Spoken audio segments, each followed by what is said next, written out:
Muy amable, gracias. Bueno, pues nos habíamos quedado en la clase pasada en las formas de tenencia de la tierra en la década que termina en 1870. Y pues íbamos a explicar las tierras adquiridas con título legítimo. Bueno, eso ya lo habíamos explicado, pero se los voy a otra vez a traer a la memoria para que ustedes puedan ir pues aprendiendo junto con la explicación. No sé si estas diapositivas ya se las había trasladado a alguien. Sí, ya se las envié, licenciada. Muy bien. Entonces ya tienen ustedes las diapositivas y pues también ustedes ahí se las pueden ir pues leyendo, así como vamos a poner ahorita ejemplos, ¿verdad? Entonces, recuerdo que la vez anterior también estábamos colocando ejemplos. ¿Sí se recuerdan ustedes de los ejemplos que estábamos poniendo? A ver si se recuerdan. Nadie se acuerda. Bueno, vamos a empezar otra vez. Las formas de tenencia de la tierra en la década que termina en 1870. Entonces, son las tierras adquiridas con título legítimo. Es decir, que ya tenían un título con el cual estas tierras podrían en un futuro ser reclamadas. Es decir, que tenía finca, folio y libro. En esa época era cuando empezaba a existir todo lo que es lo del registro de la propiedad y pues ya empezaban a notarse las propiedades en esos libros, en esos registros de la propiedad. Recuerdo mucho que en un caso que llevaba, me dijeron, mire, fíjese que yo tengo una propiedad que viene desde el año 1812. Y realmente a mí sí me sorprendió porque 1812, imagínense ustedes, era un tiempo realmente, pues que en esa época, pues no existía tanto, pues tanto robo, no existía tanta delincuencia, ni se robaban las propiedades, ¿verdad? Bueno, siempre ha existido, pero no tanto como hoy en día. Entonces me fui a la hemeroteca para ver si realmente pues encontraba algunas referencias, porque pues esta persona era una persona ya mayor, tenía como 90 años y el señor todavía andaba así como que fuera quinceañero ustedes. Entonces, en ese momento, pues él me indicaba que sus abuelos habían sido dueños de esas propiedades y que las habían ido a inscribir al registro de la propiedad. Cuando pues yo me enfoqué en ir a la hemeroteca a ver si encontraba alguna referencia en relación a esto, sí, créanme que sí la encontré. Y cuando la encontré yo estaba feliz porque ver documentos de esa época, la verdad es que sí es muy, muy bonito. Y si ustedes pues quisieran ir a investigar algo a la hemeroteca de esas fechas, miren, fabuloso. Entonces, a eso se le llamaba las tierras adquiridas con título legítimo.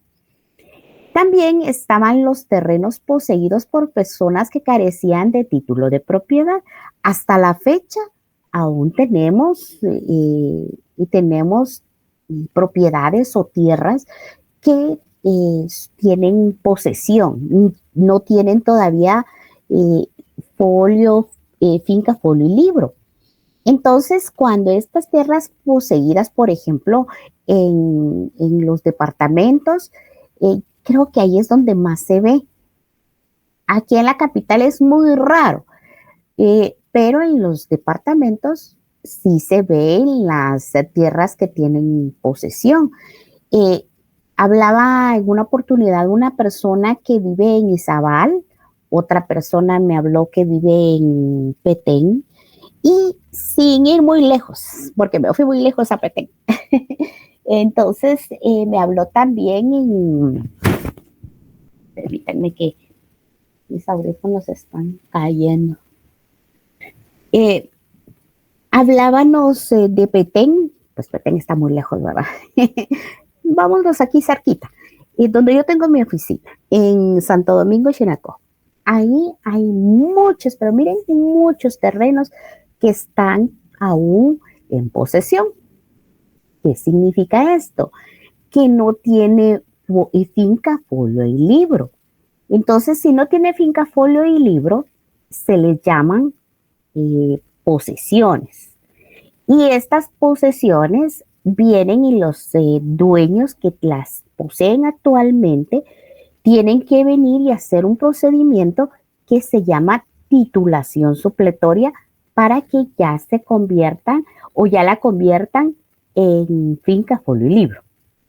Entonces, cuando estaban esos terrenos poseídos por personas que carecían de título, lo único que ellos decían que tenían era la palabra. Y muchas veces cuando se decía que era palabra, la gente lo respetaba, pero algunas otras personas no lo hacían, no respetaban el hecho de que ellos decían que era de su propiedad. Entonces, con el simple hecho de que estuvieran habitando en el lugar, ya las estaban poseyendo. Y dice la ley, que si es un terreno que está en posesión y que si usted lo habita por más de 10 años o con 10 años, ya usted puede empezar la titulación supletoria. Entonces, si usted va a empezar esa titulación supletoria, tiene que cumplir con los requisitos establecidos. Pero en esa época, que fue en el año 1870, pues la gente solo lo decía a la palabra o se iban a las municipalidades para que les extendieran un acta. En esas actas venían y ponían acta número 1 y ustedes saben cómo son las actas, ¿verdad?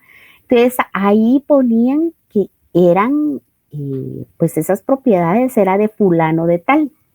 Así lo hacían. Eh, Aún hasta la fecha, algunas propiedades son de la municipalidad, pero estoy hablando de hoy en día, ¿verdad? Algunas propiedades que no tienen finca, folio y libro son de la municipalidad. Y acabo de tener un caso en el cual me dijeron, mire, licenciada, es otro abogado, ¿verdad? Que estaba en ese asunto. Y la licenciada, ¿qué hago? Me dice, o sea, explíqueme qué pasó, qué pasó, dígame y con mucho gusto pues yo lo puedo aconsejar. Mira, licenciada, lo que pasa es que la municipalidad está donando un terreno. Pero ¿y qué pasa con ese terreno? Es que lo está donando, me dice, pero cuando lo está donando, eso significa que pues ya platicaron, ya se pusieron de acuerdo. ¿Cómo es que lo van a donar? Entonces vine yo y como a mí me genera duda, de verdad, si estaba o no estaba inscrito. Entonces vengo y como él me estaba diciendo que yo hiciera la escritura, ¿verdad? Entonces le digo, por favor, muéstreme cuál es la finca, folio y libro. Y efectivamente o sea, me pidió la certificación y me la mostró, ¿verdad? Entonces, con la certificación me pude dar cuenta que esta propiedad había sido trasladada a la municipalidad y la municipalidad vino y le hizo la donación a una persona que tenía años de vivir cerca del lugar. Pues yo no sé qué tipo de negociaciones hicieron, pero la cosa es que a mí me pidieron una escritura. Cuando la escritura llegó, y de hecho todavía la tengo ahí en espera porque tengo que mandarla al registro, la municipalidad vino y me aceptó la escritura con pues todas las referencias que yo le hice y se la vendieron o le donaron la parte que está en la propiedad de la municipalidad, se la donaron a esta señora que es una particular. Entonces, ahorita me corresponde hacer que a mí, ya hice la escritura, entonces como la municipalidad le está vendiendo o le está donando a esta señora, entonces me corresponde a mí venir e ir a inscribirla al registro de la propiedad como donación, como donación. Entonces, miren, todos estos temas, pues yo se los estoy tocando porque esta raíz de las posesiones, ¿verdad? Esas posesiones tienen mucho, como que uno puede profundizar, la verdad es que no termina uno de aprender, ¿verdad? En Santo Domingo, Chinaco, el 5% está con finca, folio y libro, y el 95% son posesiones. En una oportunidad llegaron pues me llegaron a plantear un caso de una como aldea que está cercana al pueblo, en donde me decían, mire, licenciada, la verdad es que yo soy dueña, yo soy propietaria de ese lugar, de toda esa área. Bueno, le digo, pues, o sea, si usted dice que es propietaria, demuéstrelo. ¿Dónde están las pruebas? Aquí definitivamente, si usted dice que es propietaria, tiene que presentarlas. Sí me llevó los documentos y tenían finca, folio y libro.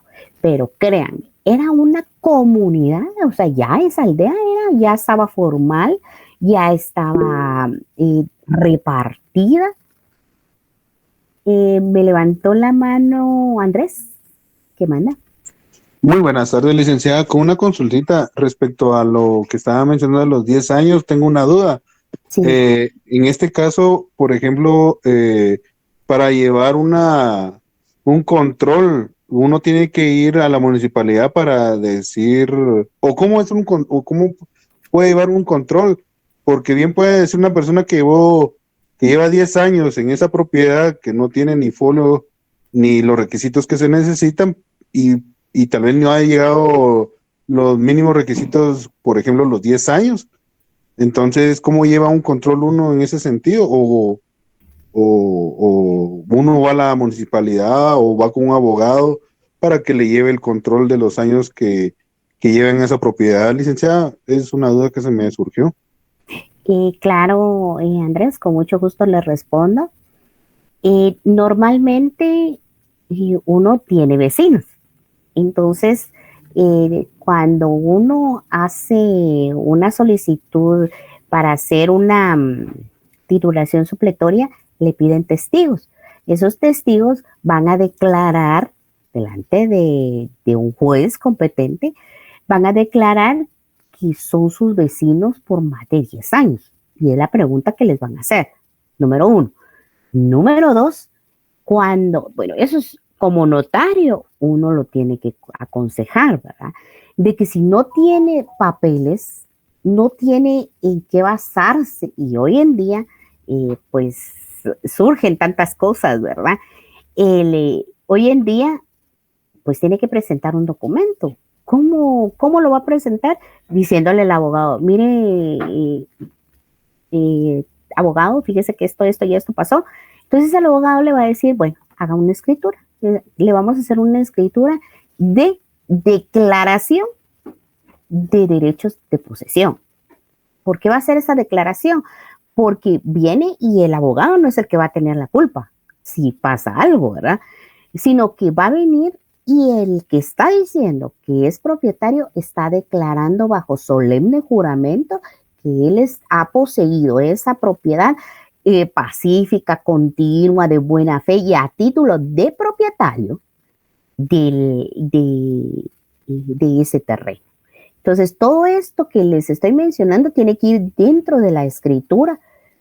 ¿Para qué? Para que sea totalmente válido y que le tome juramento el abogado. El abogado va a tomar ese juramento y se lo va a colocar en una escritura de declaración jurada. Bueno, con eso ya tiene usted una declaración jurada en donde usted está diciendo, porque usted está declarando a través de esta declaración jurada, que es una escritura, que usted es el legítimo propietario desde el año 1900, no sé, tal vez 1900, y desde ese año ha venido de generación en generación eh, durante toda su familia. Así es lo que tiene que decir. Tiene que poner en los años y tiene que ponerle en cuanto está valorado. Bueno, pero como ustedes saben que esto siempre van a haber problemas, ¿verdad? Yo tuve un caso en el cual había una escritura de declaración y les digo, porque yo le hice una declaración, pero cuando yo hice la declaración, por eso le digo, uno tiene que respaldarse como abogado, porque usted no ha estado viviendo con los señores, ni sabe si le están diciendo la verdad, si, o qué, o se lo están inventando. Entonces, por eso es que uno tiene que hacer una declaración jurada. En esa declaración jurada, este señor me dijo, mire, yo soy el propietario. De repente, lo mandaron a citar al juzgado y le dijeron, mire, pero si esta propiedad tiene 4 dueños y la misma propiedad tenía 4 dueños, 4 poseedores, ¿a quién le vamos a dar el beneficio de que sea el propietario? Porque los 4 no pueden ser, a menos que se lo dividan en un pedacito cada uno. Pero cada uno de ellos vino e invirtió o compró algo del terreno, ¿verdad? Entonces, los 4 propietarios estaban en el juzgado reclamando. Los 4. Imagínense usted, va, dentro de esos 4 estaba la persona que yo le había hecho la declaración jurada. Miren qué caso tan difícil. Es que miren, de veras, caso difícil. Entonces, aquí a cada uno de ellos se le solicitó una escritura. Bueno, ¿quién tiene papeles? Que presenten los papeles, porque el señor juez así lo hizo. Copropietario se puede en este caso. Es que nadie va a querer ser un copropietario de un pedacito de terreno. No se puede. Entonces aquí se tiene que ir a un juzgado como lo hicimos en esa oportunidad y ver cuáles son las pruebas que tiene cada uno de los que está ahí. Bueno, aporten las pruebas, ese es el momento oportuno de aportarlas. Y vino este señor y pues aportó la escritura que yo le había hecho. Miren ustedes, creo que fue la única que cumplió los requisitos de todo lo que la ley, pues, la ley indica que es lo que se tiene que hacer, ¿verdad? Y cuáles son los requisitos que se tienen que cumplir, los que ya les dije, ¿verdad? Entonces, en la escritura tiene que ir bien hecha, porque para eso usted está estudiando y para eso usted está respaldando a su cliente, a pesar de que yo no sabía que iban a aparecer esos 4, pero se hizo así como lo dice la ley. Entonces se vino y dijo, bueno, señor juez, fíjese que yo tengo estos documentos, yo sí tengo antecedentes, la gente que está alrededor puede decir que yo he vivido toda mi vida, que ahí he pasado toda mi vida, yo tengo ya casi 70 años y yo he estado viviendo en esa propiedad. Esa propiedad fue de mis papás y a mis papás se las heredaron mis abuelos y así sucesivamente. Y entonces le dijo el señor juez, sí, porque yo conozco a tu familia, le dijo. Yo conozco a toda tu familia y yo tengo aquí, el señor juez le dijo que tenía más de 40 años de estar ahí en el municipio, ¿verdad? Y que como él conoce, Saimi tiene prendido su micrófono. Saimi, gracias. Entonces, pues, ¿qué les digo? Esta situación, le dijo el señor juez, miren, yo conozco al señor, yo conozco a su familia sé quiénes son porque tiene una característica especial el señor juez ahí en el lugar. Y él conoce a todo el pueblo. Mire, se le escaparán los nuevos, ¿verdad? Pero los antiguos se conocen a todo el pueblo. Entonces, mire, yo le hablo al señor juez, mire, fíjese que fulano de tal tiene problema y fíjese que pasó tal y tal cosa.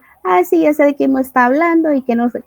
Miren, es tan, pero tan antiguo el señor juez en ese lugar, que a la gracias a casi que todos los casos también, ¿verdad?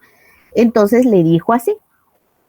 Bueno, entonces presénteme sus documentos, licenciada, por favor, le puede ver a presentarme los documentos. Bueno, entonces ya hicimos el primer testimonio, ya se lo presentamos, y yo le indiqué cuántos años tenía y qué pruebas presentaron los demás.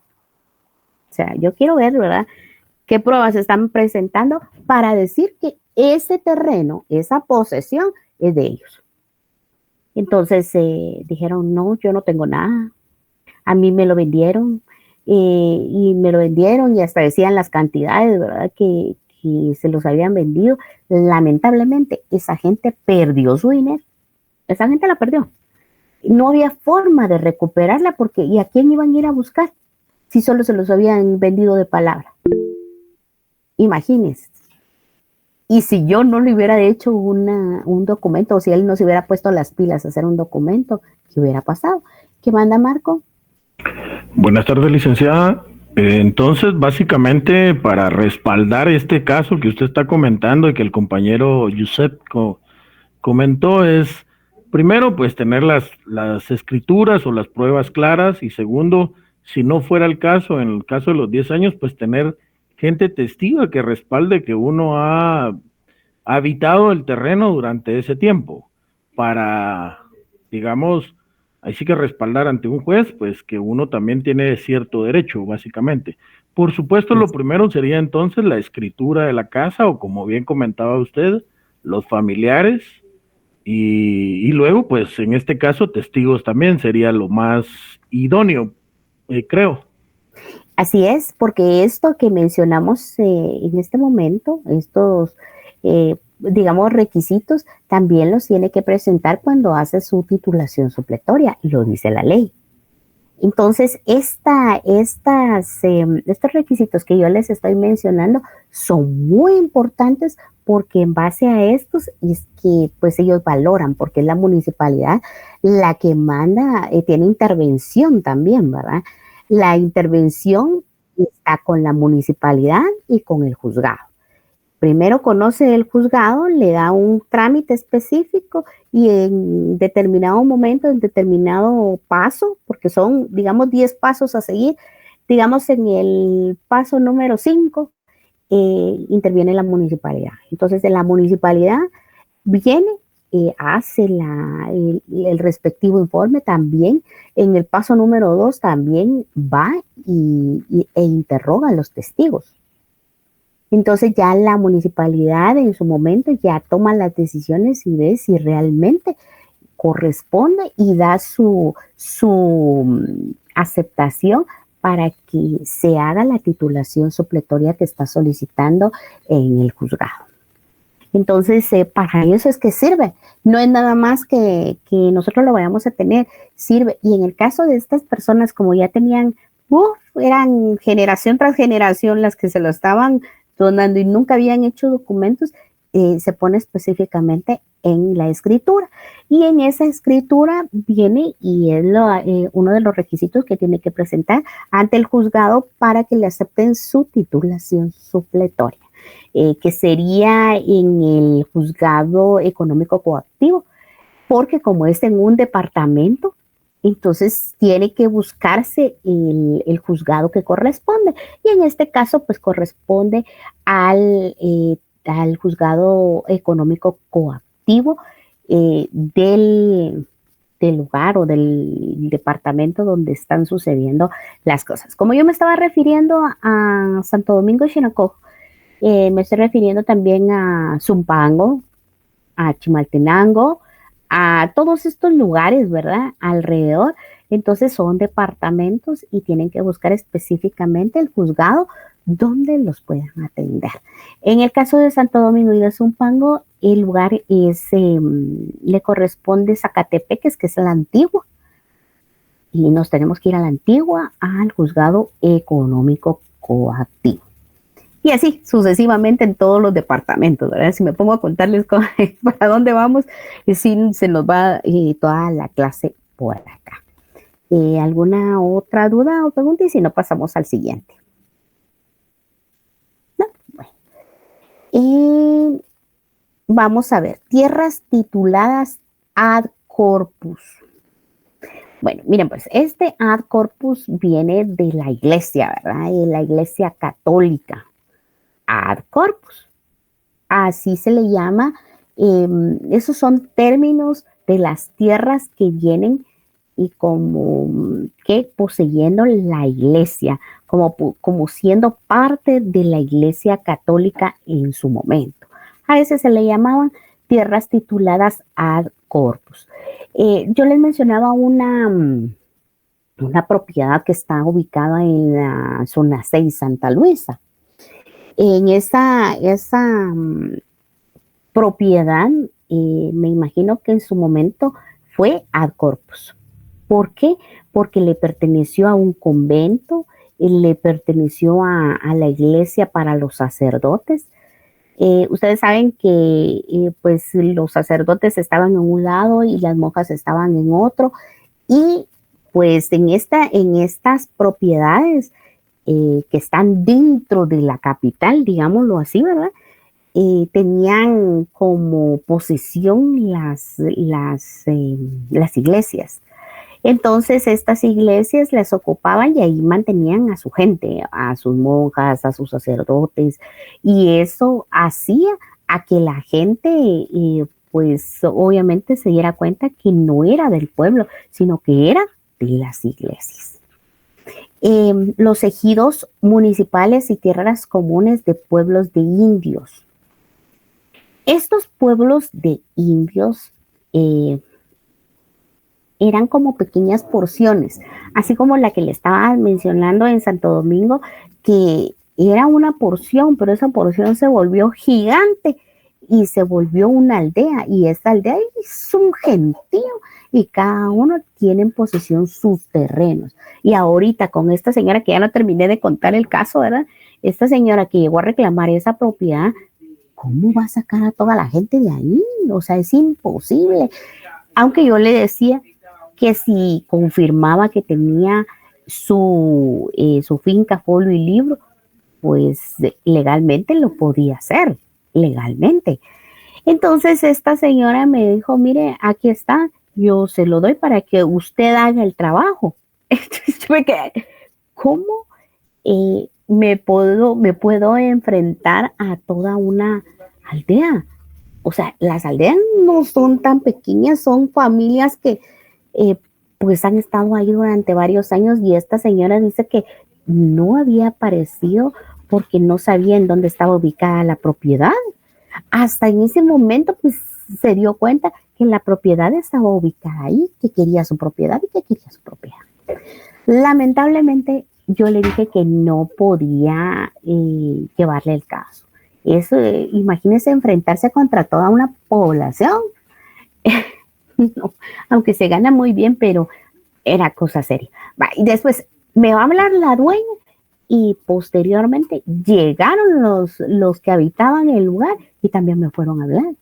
Entonces, eso se volvió serio, ustedes. No, definitivamente, pues a eso nos referimos con tierras que la municipalidad, porque vino la municipalidad y como vio que no tenía dueño, vino la municipalidad y fue específicamente la municipalidad la que les otorgó esa propiedad. A pesar de que tenía finca, folio y libro, sin embargo, como la municipalidad no sabía y quería quedar bien con esa población, se la dio. Entonces, venimos y esos son tierras que se volvieron municipales, a pesar de que tenían finca, folio y libro. Si esta señora, porque como yo no le acepté llevar el caso, la verdad no sé cómo pararía, ¿verdad? Pero si esta señora se hubiera como preparado para sacar a toda esa gente lo hubiera podido hacer porque tenía las pruebas. Tenía las pruebas. Ella tenía la certificación donde hacía constar que ella era la hija del antiguo dueño. Entonces, pero para eso se necesita dinero, tiempo y abogados que sean pilas para poder enfrentar esa situación. Pero ¿cómo yo no podía hacerlo? Porque yo me estaba enfrentando a la población y no solo que yo me iba a quedar ahí, es como seguía como echarme de enemigo a toda esa gente. Entonces no, yo no acepté esto. Yo creo que se vale, ¿verdad? Se vale decir a quién puede uno atender y a quién no. Y en esta oportunidad, pues no las atendía. A eso nos referimos también con ejidos municipales y tierras comunales de los pueblos de indios. Tierras de propiedad de las comunidades religiosas. Es algo similar a lo que les estaba hablando de los conventos de Ad Corpus.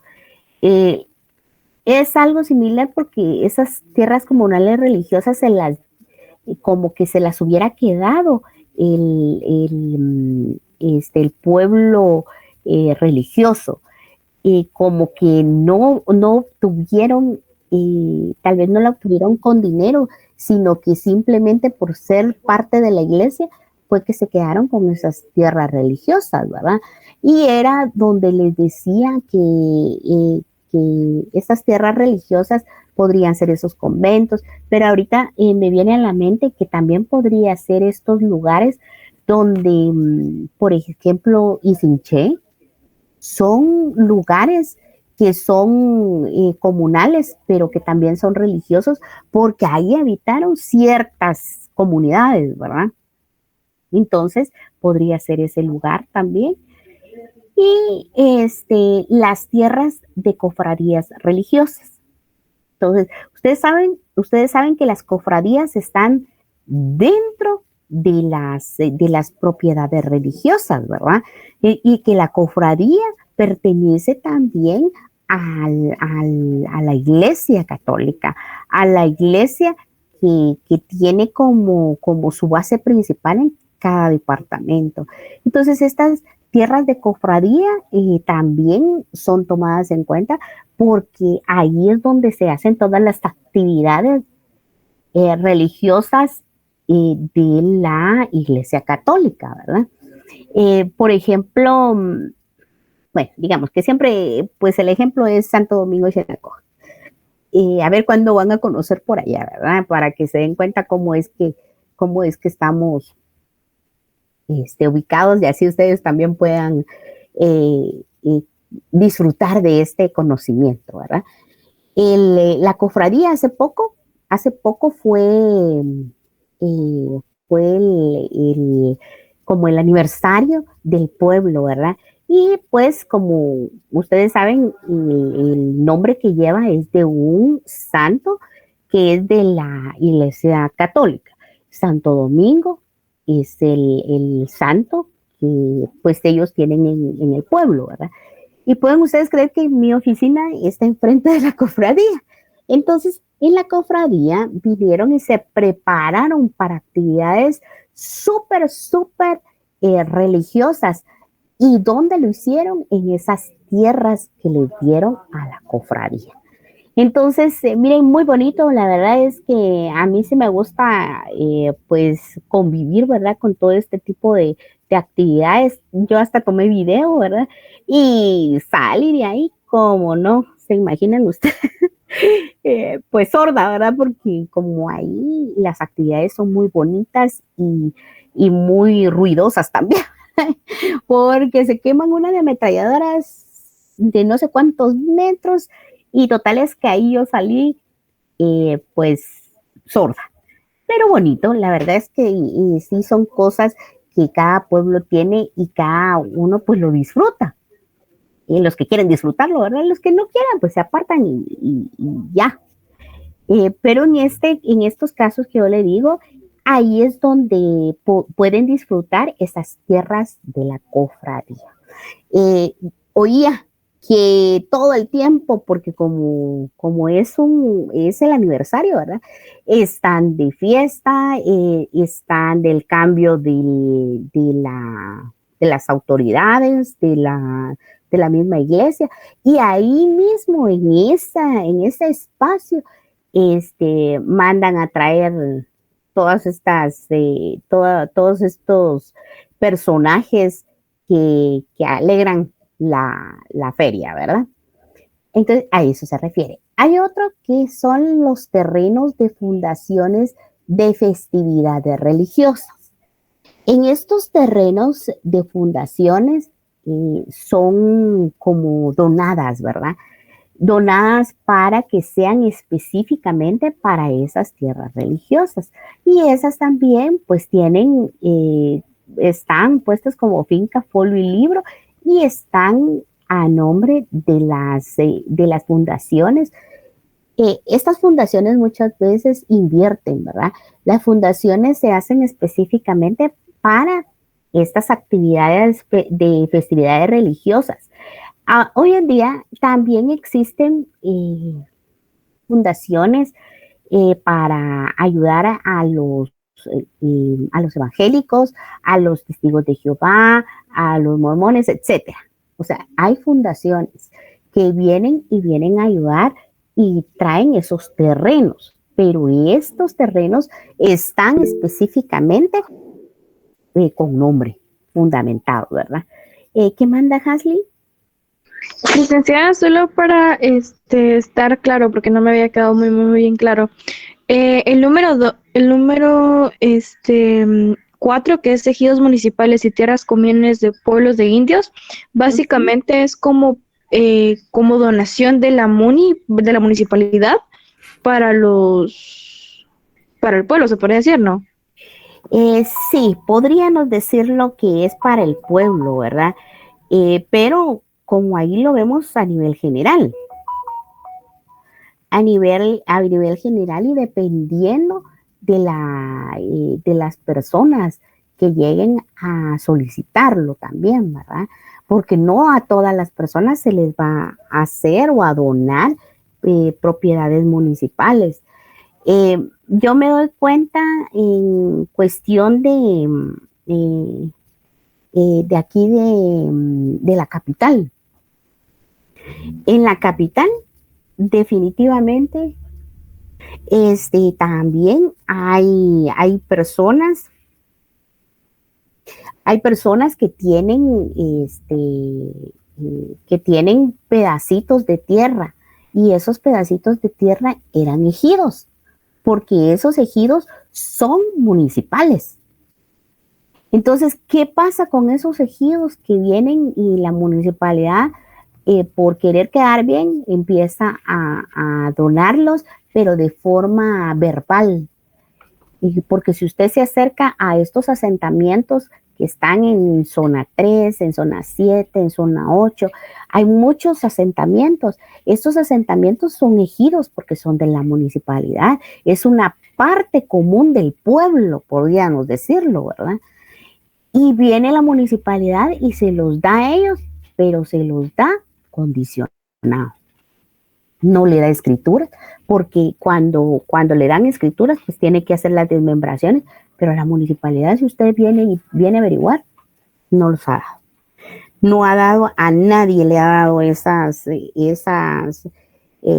propiedades, ¿verdad? Entonces, a eso es a lo que se refiere mi estimada Hassel. Ok, está bien, muchísimas gracias, licenciada. Muy bien. Siguiente diapositiva, por favor, Angie.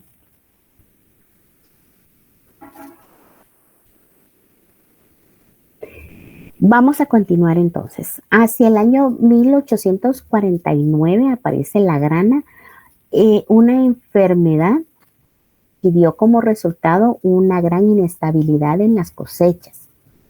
Las había buenas y las había desastrosas. Y ya para el año 1857 la iglesia, a fin de estimular el cultivo de otros productos, determina bajar los diezmos al 1% por el café y al 2% por la caña de azúcar. En 1857 la grana tenía un precio en el mercado 10 veces más alto que el café. En 1871, un quintal de café valía 10 pesos y uno de grana 70 pesos. Entonces, miren cuál era la diferencia en cuanto al cultivo que estamos viendo y en los años que lo estamos viendo. Recuerdo que estábamos hablando también del café, del azúcar no hablamos, pero del café sí hablamos, en el cual pues tuvo un momento en que vino y a las personas que cultivaban café les fue muy bien, pero fue por una etapa, un tiempo específico. Igual la caña de azúcar sigue teniendo su nivel, ¿verdad? Porque como ustedes saben de quiénes son estas empresas, ¿verdad? Entonces estas empresas no tan fácilmente caen como vimos que cayó el café, porque el café eran muchas personas que estaban cultivándolo, particulares, eran algunas empresas, pero no tan fuertes como lo es lo del azúcar. Entonces el café sí se vino abajo, pero el azúcar sí se ha mantenido. En el 30 de noviembre de 1871 entra triunfante en la capital de Guatemala el ejército revolucionario comandado por los generales de García Granados y Justo Rufino Barrios, el primer comerciante e intelectual y de ideas liberales.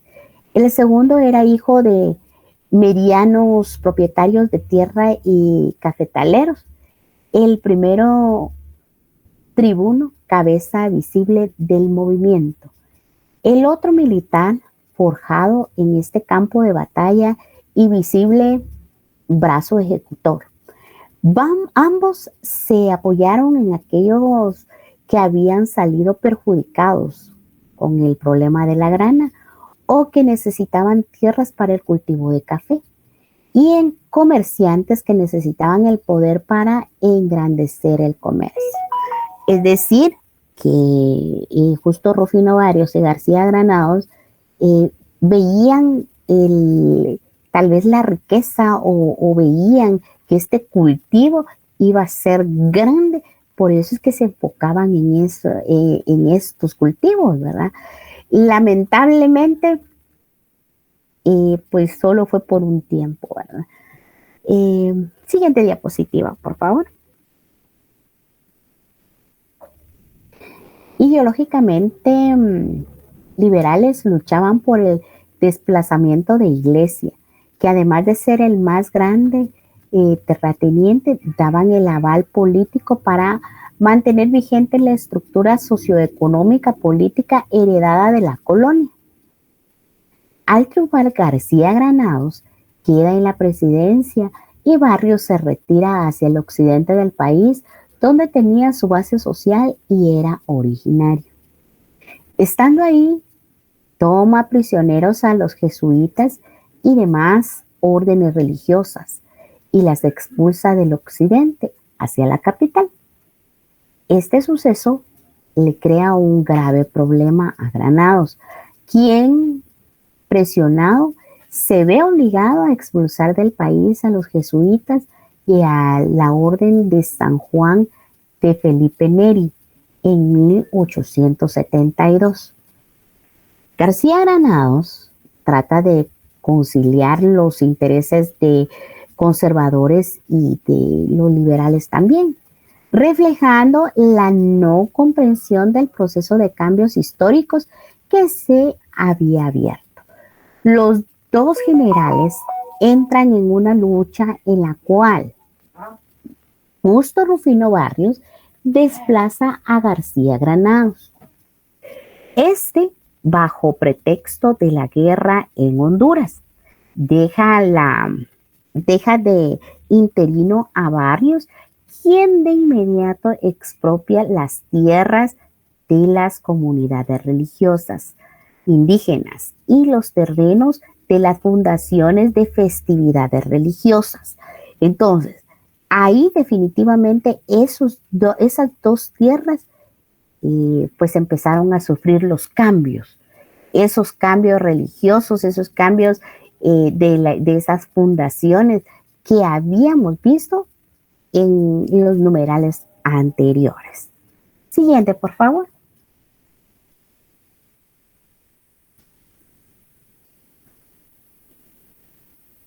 De 1871 a octubre de 1878, o sea, ahí ya, ¿cuántos años eran? 7, ¿verdad? Y el gobierno extendió 128 títulos de propiedad sobre 1.541 caballerías, lo que da un promedio de 11 caballerías por título. En estas épocas o en estos años no hablábamos de terrenos 7 por 15 o terrenos pequeñitos, sino que eran caballerías. ¿Por qué? Porque no había tanta población, no había tanto interés en tener esas tierras. Aquí es cuando empiezan ya a donarlas. Decían que 11 caballerías por título. Ahí estaban dando títulos para que cada una de esas caballerías pues no tuviera problemas a futuro, ¿verdad? Y solamente por el derogamiento del censo eufiteutíco se redimieron 23.427 terrenos que dieron posesión a 22.068 particulares. Pues ahí, en ese momento, fue cuando ya empezaron a hacer como que las divisiones, ¿verdad? Ya no eran caballerías, sino que esto se volvió ya porciones de tierra que ya daban títulos a 22.068 particulares. Ahí sí, ya estaban interesándose en todas las propiedades, o sea, la tierra. Por otra parte, se considera que en 1873 se repartieron con grandes facilidades 2.000 caballerías en la Costa Cuca y entre el inicio del movimiento y 1879 quedaron libres y en plena propiedad privada 1.650 caballerías, anteriormente afectadas por el sistema de censos. En ese tiempo relativamente corto se realizó una reforma agraria que quita el poder económico, político y social a los conservadores de una manera tajante y contundente. Cuando uno va al registro de la propiedad, encuentra en algunos casos que todavía dice de reforma agraria. Entonces, esto cuando dice de reforma agraria es cuando vienen de estas fechas, de 1879, de 1871, por esas fechas andan. ¿Por qué? Porque surge esta reforma agraria que fue la que le otorgaron a muchas personas. Por eso lleva esto.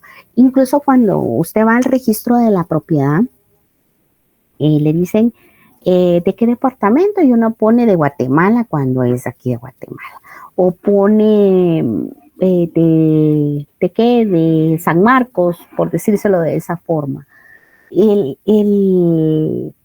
pone esos nombres, pero también cuando le dicen a uno, bueno, en qué lugar está, tiene que ver uno cuando dice que es de reforma agraria. También hay otro que dice de transformación agraria. Son cosas que son interesantes porque en el camino no la vamos a ir encontrando, ¿verdad? Ustedes como futuros abogados, ustedes van a ir al registro de la propiedad y van a pedir en algún momento alguna propiedad que sea de reforma agraria o de transformación agraria. Fíjense que yo tengo una que yo dije, ay, wow, dije cuando vi de reforma agraria y miren, me disfruté ir a ver cada uno de esos porque como ahí hay mucha historia, ¿verdad? Porque ustedes saben que ahí están los libros y en esa historia, ¡ala, qué buenísimo ustedes! Bueno, ahora ya no se puede como tener los libros así como antes. Ahora todo es virtual, ¿verdad? Y ahora uno tiene que entrar y tiene que pues hablar con con el operador y el operador le dice, mire, si hay y le cuesta tanto y le manda a imprimir a uno las fincas que uno quiere, ¿verdad? Pero antes no era así, antes estaban los libros literales, eran unos librones gigantes. Yo tuve la oportunidad de ver, de tener a la vista unos libros a la que ni los aguantaba ustedes. Tenían que ser como tal vez entre dos personas que llevaran los libros, porque uno de mujer, sinceramente, no aguanta. Entonces, en esa oportunidad me dijeron, bueno, aquí está, y me pusieron como que fuera una Biblia, pero gigante, ¿verdad? Búsquelo usted. Y cuando empecé a buscar, decía, qué bonitas esas letras, porque cuando ustedes van a ver esos libros, son unas letras tan bonitas, pero hay otras letras que ni se entienden ustedes, pero son aquellas letras de carta, de aquellas muy bonitas, ¿verdad? Entonces, así están los libros de antes, de esa época de 1871, 73, por ahí. Entonces, pues yo les conté, ¿verdad? Que tuve la oportunidad de ir a ver una de 1832, creo que era. Era de 1945 y de 1832. Todavía tuve esa dicha. Y bueno, si ustedes van a ver, también la van a encontrar, ¿verdad? Porque como eso va a quedar ahí y seguirán ahí por la eternidad, ¿verdad? Entonces, lo único es que lo que sí no sé es que usted va a lograr ver esos libros, porque como le explico ahora ahora todo es virtual. El café tomaba un papel de primer orden en el país, así de 7.945 manzanas que aproximadamente habían sembradas de café. Esta superficie significa el 45% del total de tierras cultivadas de café en 1950. Año en que inicia la reforma agraria 60 años después. Es decir, que la reforma agraria empezó, ¿qué? Bueno, el tema del día de hoy vamos a ponerle reforma agraria. Entonces, entonces 60 años después viene a tomar auge la reforma agraria. Lamentablemente, pues no tuvo el auge que se necesitaba en ese momento, pero en el año 1950 sí fue importante esto, ¿verdad? Angie indica que ya pueden llenar su asistencia. Siguiente diapositiva, si fuera tan amable, gracias.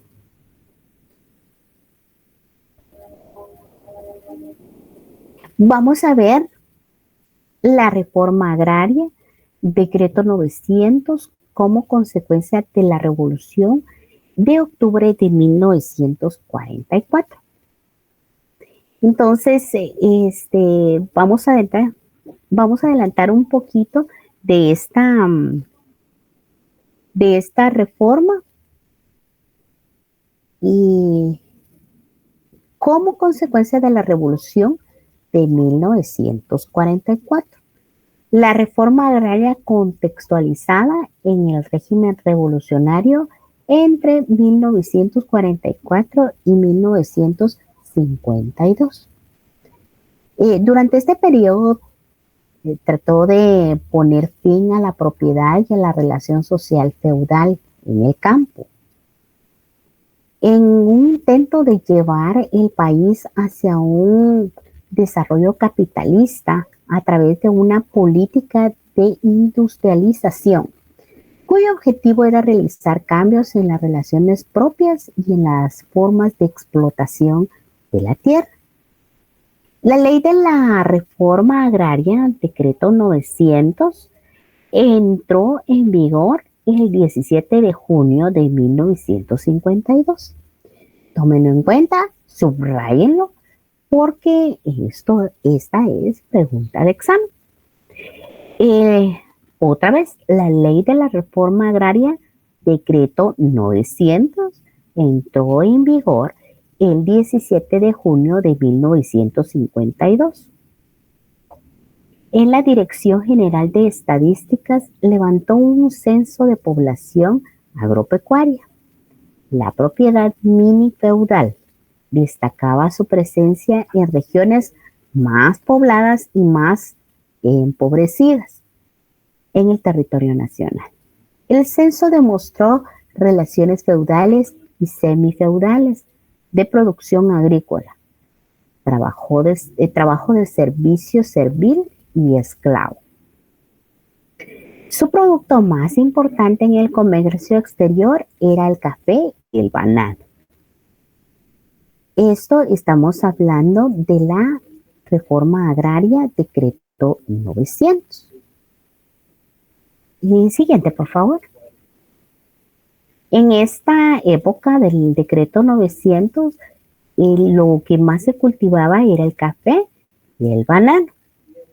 Otro dato importante que reveló el censo fueron los intereses imperialistas norteamericanos que habían conformado una de las más grandes expresiones latifundistas en el país, con la United Fruit Company, asentada en el departamento de Izabán, y la otra agrícola de Guatemala, subsidiaria ubicada en Escuintla.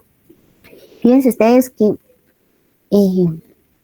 yo tenía un jefe hace algunos años y entonces él me decía, por algo era mi jefe, ¿verdad?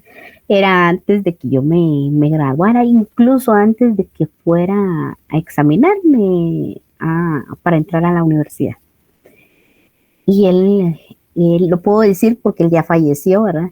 Él se llamaba Ronnie Young. Ronnie Young venía de una descendencia cantonesa que se vino a radicar aquí en Guatemala en los años de 1960, más o menos, un aproximado, ¿verdad? De 1960. Y entonces a él vinieron y lo contrataron de la United Fruit Company y lo contrataron como un empleado común. Y ese empleado común fue pues escalando, ¿verdad? Y llegó a ser un directivo importante de la United Fruit Company. Ahí él empezó a ganar un dineral y él me lo contaba, ¿verdad? Que él ganaba un dineral a comparación de todas las demás personas. Él era el directivo que tenía más altos ingresos. Entonces, ¿y qué hacía? Le decía yo, ¿verdad? ¿Qué hacía usted para poder llegar a ganar tanto dinero, ¿verdad? Porque nunca me dijo qué era. Solo, disculpen, voy a pedir mi cargador.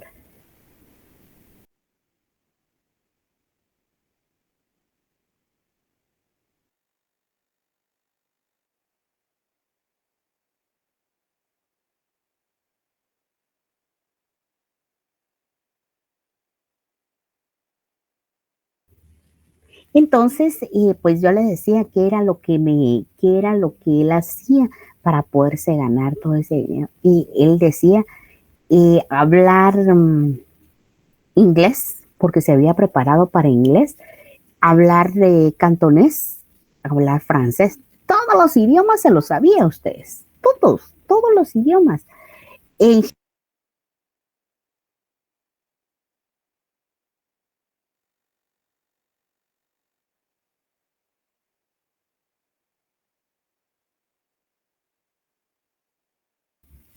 entonces, todos los idiomas se los sabía. Bueno, y aparte de todos los idiomas, pues, ¿qué más hace dentro de la empresa? Y dice que era hacer las negociaciones que se veían en el cultivo, que se veían en la tierra, el café, el banano y todo lo que ellos creían que eran importantes. Y miren, eso fue un hitazo. Eso fue un hitazo para ellos, ¿verdad? Este señor disfrutaba mucho contándome, porque cuando yo lo conocí a él, ya era una persona mayor, ya tenía como sus 80 años. Y apenas tenía como 20 años. Entonces él disfrutaba en contármelo. Muy buena gente. Siempre cuando él se dirigía a mí, me hablaba en inglés o me hablaba en cantonés o en coreano. ¿Creen ustedes que no entendía? No entendía nada de ustedes. Es que cuando uno es joven, al menos yo era secretaria bilingüe, pero no lo ponía en práctica. Nunca puse en práctica mi forma de expresión, ni la hablaba ni nada. En cambio, él sí siempre vivía hablando, ya sea en francés o en todos los idiomas que él sabe. ¿Cómo? Yo le preguntaba cómo sabía todos los idiomas, pues, o sea, era algo que él ya traía, como hay muchas personas que hoy en día existen, ¿verdad? Y que tienen esas habilidades o cualidades para poderse expresar. Entonces, así fue como él llegó. Siguiente, por favor.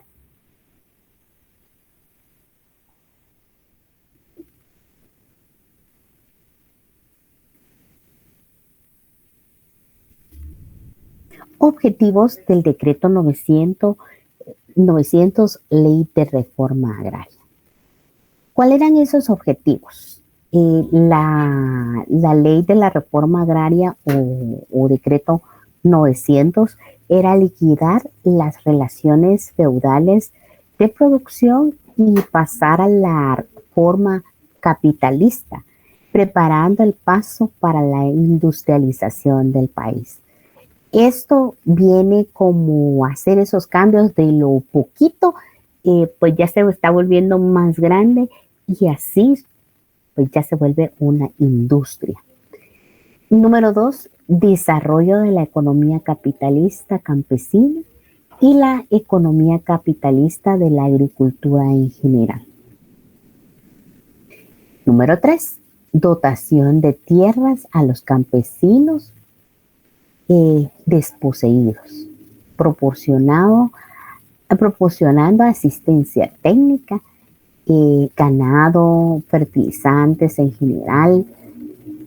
Eso era muy importante porque esta ley 900 venía y quería apoyar a mucha gente, ¿verdad?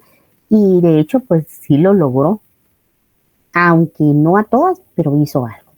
Inversión de nuevos capitalistas en la agricultura. Incrementar el crédito para los campesinos como para los agricultores capitalistas. Estos eran los principales objetivos del decreto 900. Siguiente, por favor. ¿Cuáles eran los bienes afectados durante el decreto 900? Las fincas y tierras nacionales. Los campesinos las recibían como parcelas individuales, usufructo vitalicio, cooperativas agrícolas. Así recibían las fincas muchas veces y eso, por supuesto, no les beneficiaba, ¿verdad? Los latifundios feudales.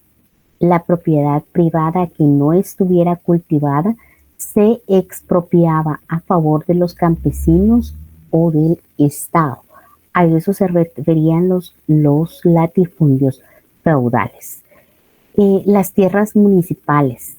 El presidente de la República estaba facultado para entregar tierras municipales a colectividades indígenas. O sea, ellos tenían el mando, le habían dado esa opción al presidente para que estas tierras municipales fueran dadas o estas tierras que estaban como en poder municipal fueran dadas a los indígenas colectivamente. Así que estos bienes fueron afectados en su momento. Por eso es que los mencionamos. El siguiente, por favor. Características del decreto 900 y la ley de reforma agraria. Se basa fundamentalmente en la realidad histórica, económica y social de Guatemala, con criterios concretos y objetivos. en el censo de una moderna ideología económica y política. Resulta dificultoso precisarlo por ser un rubro de una programación política integral para lograr el desarrollo. El objetivo primordial y específico del decreto 900. ¿Cuál era ese objetivo primordial? Era otorgar créditos para la producción agrícola a la pequeña economía campesina. Agricultores, propietarios, arrendatarios, destinados a completar la reforma agraria. Esa ayuda financiera por medio del Banco Nacional Agrario. Ese era su objetivo principal, era venir y darle a la gente para que trabajara y para que esto se volviera mucho más grande. Entonces, teniendo los medios económicos para poder trabajar, venían y ellos salían beneficiados. Ese era un objetivo real y verdadero. Siguiente, por favor. Ya va siendo hora. Ya son las 18:49. Creo que lo vamos a dejar ahí. Como siempre, pues ustedes saben que yo les doy un poquito de tiempo para que vayan a estirarse, a tomar cafecito mientras empiezan su otra clase. Así que cuéntenme cómo les fue en el examen.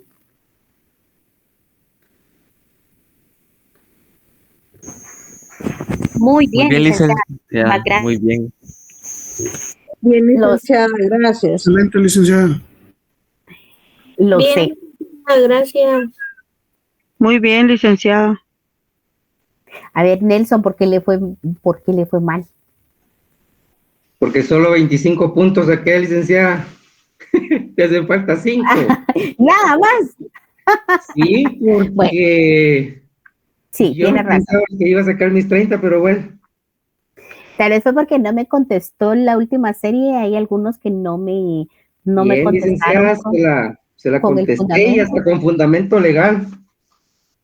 Y a ver, ¿cuál era el fundamento legal? Ay, híjole, se me fue de las 2 preguntas. Yo pienso que debe haber sido eso, ¿ya? Bájele 10 puntos, dice. A él, porque no estudia, solo jugando vive.